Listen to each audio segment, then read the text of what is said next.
গল্প বলি এসো। মানিক বন্দ্যোপাধ্যায়কে তো তোমরা সকলেই চেনো, তার বলার অপেক্ষা রাখে না। মানিক বন্দ্যোপাধ্যায়ের নদীকেন্দ্রিক জীবনযাপনের চিত্র যে উপন্যাসখানিতে তিনি তুলে ধরেছেন, আজকে তাই শোনাবো তোমাদের। পদ্মা নদীর মাঝি, মানিক বন্দ্যোপাধ্যায়। আজ প্রথম পর্ব, তাহলে শুনতে থাকো। বর্ষার মাঝামাঝি পদ্মায় ইলিশ মাছ ধরার মরশুম চলিয়াছে। দিবারাত্রি কোনো সময়েই মাছ ধরিবার কামাই নাই। সন্ধ্যার সময় জাহাজ ঘাটে দাঁড়াইলে দেখা যায় নদীর বুকে শত শত আলো অনির্বাণ জোনাকির মতো ঘুরিয়া বেড়াইতেছে। জেলে নৌকার আলো ওগুলি, সমস্ত রাত্রি আলোগুলি এমনি ভাবে নদীবক্ষের রহস্যময় ম্লান অন্ধকারে দুর্বোধ্য সংকেতের মতো সঞ্চালিত হয়। এক সময় মধ্যরাত্রি পার হইয়া যায়। শহরে, গ্রামে, রেল স্টেশনে ও জাহাজ ঘাটে শ্রান্ত মানুষ চোখ বুজিয়া ঘুমাইয়া পড়ে। শেষ রাত্রে ভাঙা ভাঙা মেঘে ফাঁকা আকাশে ক্ষীণ চাঁদটি ওঠে। জেলে নৌকার আলোগুলি তখনও নেভে না। নৌকার খোল ভরিয়া জমিতে থাকে মৃত সাদা ইলিশ মাছ। লণ্ঠনের আলোয় মাছের আঁচ চকচক করে। মাছের নিষ্পলক চোখগুলিকে স্বচ্ছ নীলাভ মণির মতো দেখায়। কুবের মাঝি আজ মাছ ধরিতেছিল দেবীগঞ্জের মাইল দেড়েক উজানে। নৌকায় আরো দুজন লোক আছে, ধনঞ্জয় এবং গণেশ। তিনজনের বাড়ি কেতুপুর গ্রামে। আরো 2 মাইল উজানে পদ্মার ধারেই কেতুপুর গ্রাম। নৌকাটি বেশি বড় নয়, পিছনের দিকে সামান্য একটু ছাউনি আছে। বর্ষা বাদলে 2-3 জনে কোনো রকমে মাথা গুজিয়া থাকিতে পারে, বাকি সবটাই খোলা। মাঝখানে নৌকোর পাটাতনে হাত 2 ফাঁক রাখা হইয়াছে। এই ফাঁক দিয়া নৌকার খোলের মধ্যে মাছ ধরিয়া জমা করা হয়। জাল ফেলিবার ব্যবস্থা পাশের দিকে। ত্রিকোণ বাঁশের ফ্রেমে বিপুল পাখার মতো জালটি নৌকার পাশে লাগানো আছে। জালের শেষ সীমায় বাঁশটি নৌকার পার্শ্বদেশের সঙ্গে সমান্তরাল, তবে 2 প্রান্ত হইতে লম্বা 2টি বাঁশ নৌকার ধারে আসিয়া মিশিয়া পরস্পরকে অতিক্রম করিয়া নৌকার ভিতরে হাত 2 আগাইয়া আসিয়াছে। জালের এ 2টি হাতল। এই হাতল ধরিয়া জাল উঠানো এবং নামানো হয়। গভীর জলে বিরাট ঠোঁটের মতো 2টি বাঁশে বাঁধা জাল লাগে। দড়ি ধরিয়া বাঁশের ঠোঁট হাঁ করা জাল নামাইয়া দেওয়া হয়। মাছ পড়িলে খবর আসে জেলের হাতের দড়ি বাহিয়া। দড়ির দ্বারাই জলের নিচের জালের মুখ বন্ধ করা হয়। এ নৌকাটি ধনঞ্জয়ের সম্পত্তি, জালটাও তারই। প্রতি রাত্রে যত মাছ ধরা হয় তার অর্ধেক ভাগ ধনঞ্জয়ের, বাকি অর্ধেক কুবের ও গণেশের। নৌকা এবং জালের মালিক বলিয়া ধনঞ্জয় পরিশ্রম করে কম। আগাগোড়া সে শুধু নৌকার হাল ধরিয়া বসিয়া থাকে। কুবের ও গণেশ হাতল ধরিয়া জালটা জলে নামায় এবং তোলে, মাছগুলি সঞ্চয় করে। পদ্মার ঢেউয়ে নৌকা টলমল করিতে থাকে। আলোটা মিটমিট করিয়া জ্বলে। জোর বাতাসেও নৌকার চিরস্থায়ী গাঢ় আষ্টে গন্ধ উড়াইয়া লইয়া যাইতে পারে না। এক হাত একখানি কাপড়কে নেংটির মতো কোমরে জড়াইয়া ক্রমাগত জলে ভিজিয়া ও শীতল জলে বাতাসে শীতবোধ করিয়া বিনিদ্র আরক্ত চোখে লণ্ঠনের মৃদু আলোয় নদীর অশান্ত জলরাশির দিকে চাহিয়া থাকিয়া কুবের ও গণেশ সমস্ত রাত মাছ ধরে। নৌকা স্রোতে ভাসিয়া যায়। বৈঠা ধরিয়া নৌকোকে তারা ঠেলিয়া লইয়া আসে সেইখানে যেখানে একবার একেবারে ঝাঁকের মধ্যে জাল ফেলিয়া বেশি মাছ উঠিয়াছিল। আজ খুব মাছ উঠিতেছিল, কিন্তু ভোরে দেবীগঞ্জে মাছের দর না জানা অবধি এটা সৌভাগ্য কিনা বলা যায় না। সকলেরই যদি এরকম মাছ পড়ে, দর কাল এত নামিয়া যাইবে যে বিশেষ কোনো লাভের আশা থাকিবে না। তবে বড় মাছের বড় ঝাঁক একই সময়ে সমস্ত নদীটা জুড়িয়া থাকে না, এই যা ভরসার কথা। বেশি মাছ সকলের নাও উঠিতে পারে। কুবের হাঁকিয়া বলে, যদু হে, মাছ কিবা? খানিক দূরের নৌকা হইতে জবাব আসে, জবর। জবাবের পর সে নৌকা হইতে পাল্টা প্রশ্ন করা হয়। কুবের হাঁকিয়া জানায়, তাদেরও মাছ পড়িতেছে জবর। ধনঞ্জয় বলে, সাঁঝের দরটা জিগা দেখি কুবের। কুবের হাঁকিয়া দাম জিজ্ঞাসা করে। সন্ধ্যাবেলা আজ 4.5, 5 এবং 5.25 টাকা দরে মাছ বিক্রি হইয়াছে। শুনিয়া ধনঞ্জয় বলে, কাইল সাইরে নামবো, হালার মাছ ধইরা জুত নাই। কুবের কিছু বলে না, ঝপ করিয়া জালটা জলে ফেলিয়া দেয়। শরীরটা আজ তাহার ভালো ছিল না। তার স্ত্রী মালা তাকে বাহির হইতে বারণ করিয়াছিল, কিন্তু শরীরের দিকে তাকাইবার অবসর কুবেরের নাই। টাকার অভাবে অখিল সাহার পুকুরটা এবারও সে জমা লইতে পারে নাই। সারাটা বছর তাকে পদ্মার মাছের উপরেই নির্ভর করিয়া থাকিতে হইবে। এ নির্ভরও বিশেষ জোরালো নয়। পদ্মার মাছ ধরিবার উপযুক্ত জাল তার নাই। ধনঞ্জয় অথবা নড়াইলের যদুর সঙ্গে সমস্ত বছর তাকে এমনিভাবে 2 আনা 4 আনা ভাগে মজুরি খাটিতে হইবে। ইলিশের মরশুম ফুরাইলে বিপুলা পদ্মা কৃপণ হইয়া যায়। নিজের বিরাট বিস্তৃতির মাঝে কোনখানে সে যে তার মিন সন্তানগুলিকে লুকাইয়া ফেলে, খুঁজিয়া বাহির করা কঠিন হইয়া দাঁড়ায়।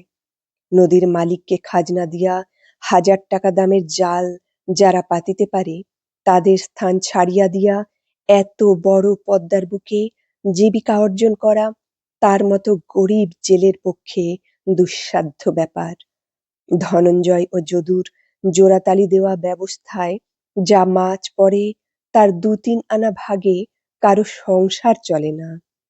উপার্জন যা হয় এই ইলিশের মরশুমে। শরীর থাক আর যাক, এ সময় একটা রাত্রিও ঘরে বসিয়া থাকিলে কুবেরের চলিবে না।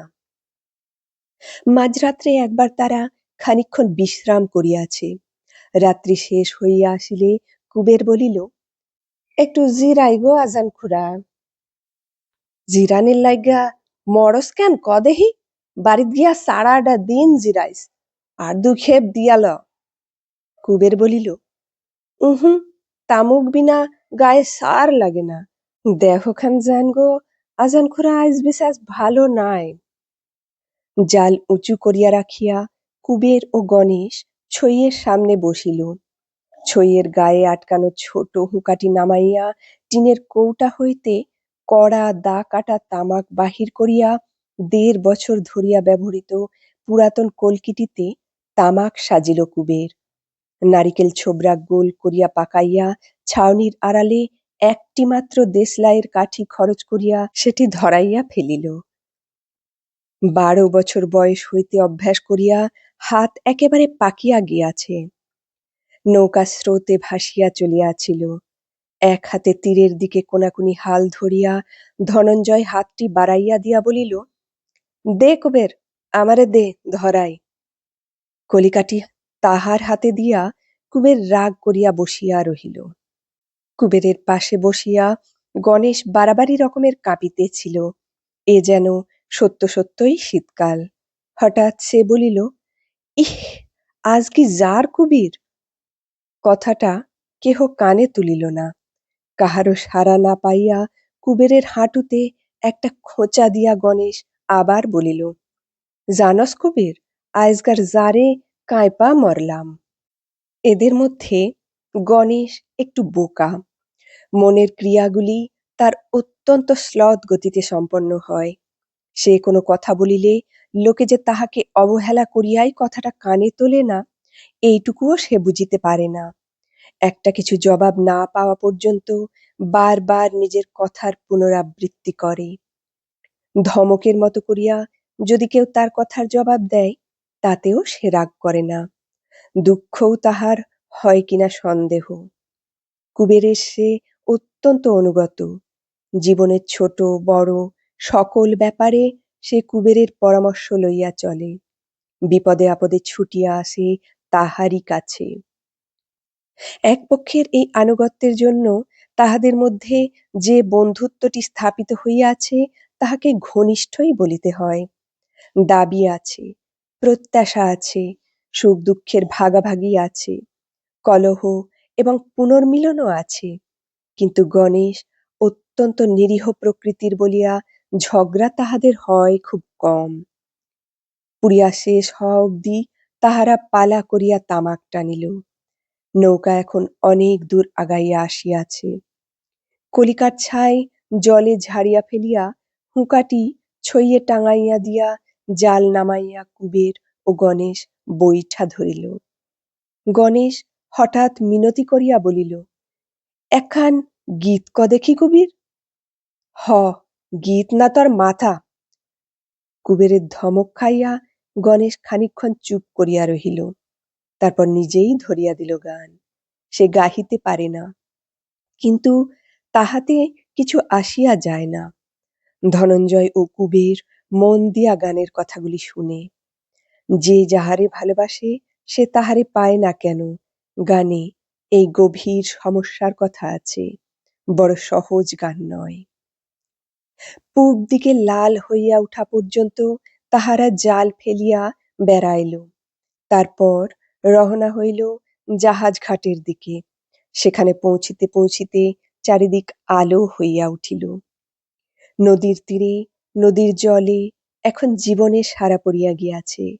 থাকিয়া থাকিয়া স্টিমারের বাঁশি বাজিয়া উঠে।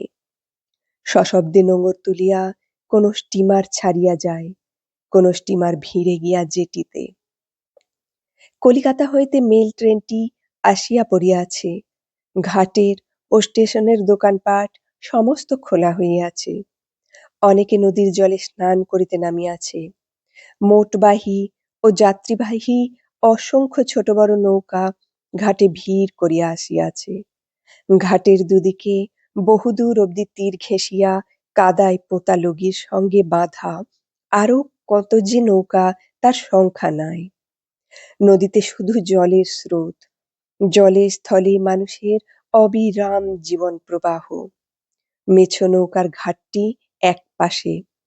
ইতিমধ্যে অনেকগুলি নৌকা মাছ লইয়া হাজির হইয়াছে। হাঁকাহাঁকি ডাকাডাকিতে স্থানটি হইয়া উঠিয়াছে সরগরম। অত্যন্ত দ্রুততার সঙ্গে দরাদরি সম্পন্ন হইয়া হরদম মাছ কেনাবেচা চলিতেছে। চালানের ব্যবস্থাও হইতেছে সঙ্গে সঙ্গেই। এই ব্যস্ততা ও কোলাহলের মধ্যে আসিয়া পড়িয়া সমস্ত রাত্রিব্যাপী পরিশ্রমের ক্লান্তি ভুলিয়া কুবের প্রতিদিন খুশি হইয়া উঠে।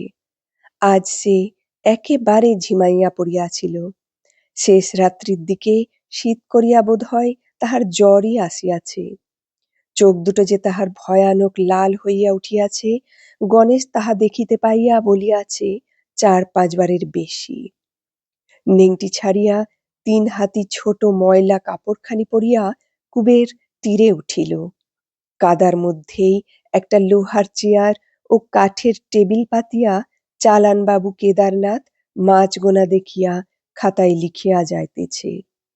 ১০০ মাছ গোনা হইবা মাত্র তার চাকরটা ছোঁ মারিয়া চালানবাবুর চাঁদা ৫টি মাছ মস্ত একটা কেরোসিন কাঠের বাক্সে ভরিয়া ফেলিতেছে।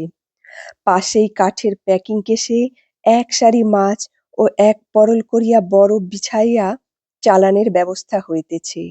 খানিক দূরে মেন লাইন হইতে গায়ের জোরে টানিয়া আনা একজোড়া উঁচু নিচু ও প্রায় অকেজো লাইনের উপর ৪-৫টা ওয়াগন দাঁড়াইয়া আছে। মাছের বোঝাই লইয়া যথা সময়ে ওয়াগনগুলি কলিকাতায় পৌঁছিবে। সকালে বিকালে বাজারে বাজারে ইলিশ কিনিয়া কলিকাতার মানুষ ফিরিবে বাড়ি। কলিকাতার বাতাসে পাওয়া যাইবে পদ্মার ইলিশ মাছ ভাজার গন্ধ। একটা ওয়াগনের আড়ালে দাঁড়াইয়া লম্বা শার্ট গায়ে বেঁটে ও মোটা এক ব্যক্তি অনেকক্ষণ হইতে কুবেরের দৃষ্টি আকর্ষণের চেষ্টা করিতেছিল। কুবের তাহার দিকে চাহিতেই সে হাতছানি দিয়া ডাকিল। কুবের খানিকক্ষণ নড়িল না, উদাস ভাবে দাঁড়াইয়া রহিল। তারপর কাছে গিয়া বলিল, কি কন? সে রাগ করিয়া বলিল, কি কন? কি জানোস না? মাছ লইয়া আয়, ৩টা আনিস। মাছ তো নাই সেতলবাবু। মাছ নাই কি রে? নাই? রোজ আমারে মাছ দেওয়ানের কথা না তোর? নিয়ে আয়গা যা, বড় দেইখা আনিস। কুবের মাথা নাড়িল।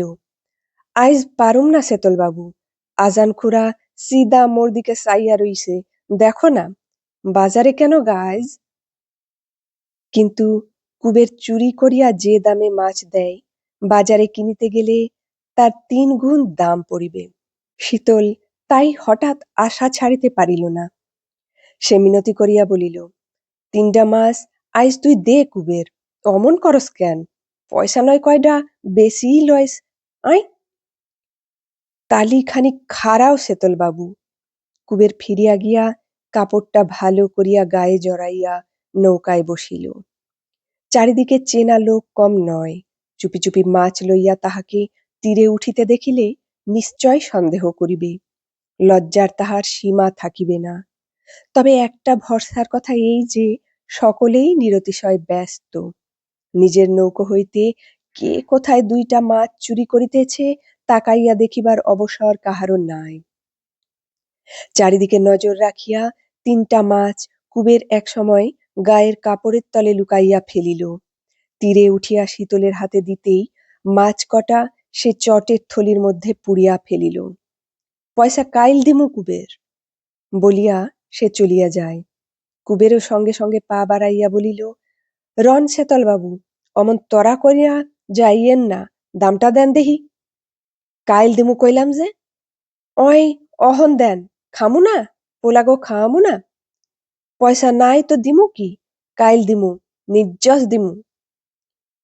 পিছল নরম মাটিতে পায়ের বুড়া আঙুল গাঁথিয়া গাঁথিয়া শীতল চলিয়া গেল। আরক্ত চোখে তাহার দিকে চাহিয়া থাকিয়া অস্ফুট স্বরে কুবের বলিল, হালার ডাকাইত। বিড়বিড় করিয়া শীতলকে আরো কয়েকটা গাল দিয়া কুবের নৌকায় গিয়া গলুইয়ের দিকে পা এলাইয়া শুইয়া পড়িল। গণেশটা বোকা। মাছের দাম বুঝিয়া পাওয়ার সময় একটু চেষ্টা করিয়াই ধনঞ্জয় তাহাকে সরাইয়া দিতে পারিয়াছিল। একা একা দাম লইবার সুযোগ সে কোনোদিনই প্রায় পায় না। কুবের এই সময়টা জোঁকের মতো তাহার সঙ্গে লাগিয়া থাকে। টাকা পাওয়া মাত্র সঙ্গে সঙ্গে নিজের ভাগটা বুঝিয়া লয়। ধনঞ্জয় নৌকায় আসিলে মাথা উঁচু করিয়া কুবের জিজ্ঞাসা করিল, কতটি মাছ লইলে আজান খুড়া? ১০০-৪ কম না, অ্যাঁ?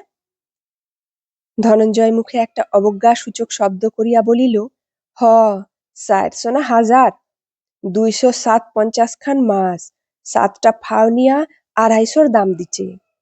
কুবের উঠিয়া বসিল। ইটা কি কও খুড়া? কাইল যে এক্কেরে মাছ পড়ে নাই, কাইল না ২২৭টা মাছ হইছিল? ধনঞ্জয় তৎক্ষণাৎ রাগ করিয়া বলিল, মিছা কইলাম না কি রে কুবির? জিগাইস না, গণেশ আইলে জিগাইস। কুবের নরম হইয়া বলিল, জিগানের কাম কি? তা কই নাই খুড়া। মিছা কওনের মানুষ তুমি না। মাছ নি কাল বেশি বেশি পড়ছিল, তাই ভাবলাম তোমারে বুঝি চালান বাবু ঠকাইছে।